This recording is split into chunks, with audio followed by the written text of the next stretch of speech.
Is your Kia Picanto key fob not working or difficult to open? This often indicates a dead or dying CR2032 battery. Symptoms include delayed response or no response when trying to lock or unlock doors. First, confirm you need a replacement. Test by getting very close to your car. If it works at close range, the battery is likely weak. To replace it, you'll need a new CR2032 battery. Avoid cheap brands to prevent future issues. You'll also need a small flathead screwdriver or plastic pry tool. Optionally, wear gloves to keep the PCB clean. Purchase a quality battery to avoid future issues. Make sure to have these items ready before starting the replacement.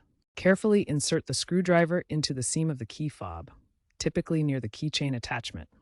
Gently twist to pop open the case. If it's stuck, try warming the plastic with a hairdryer to loosen the clips. Once open, remove the old battery, noting the orientation, positive side up. Insert the new CR2032 battery in the same orientation. Snap the case back together. Test the buttons. If it still doesn't work, the fob may need reprogramming. For 2020 models, try cycling the ignition. Insert the key, turn to on, and press the lock button. If issues persist, consult a Kia dealer.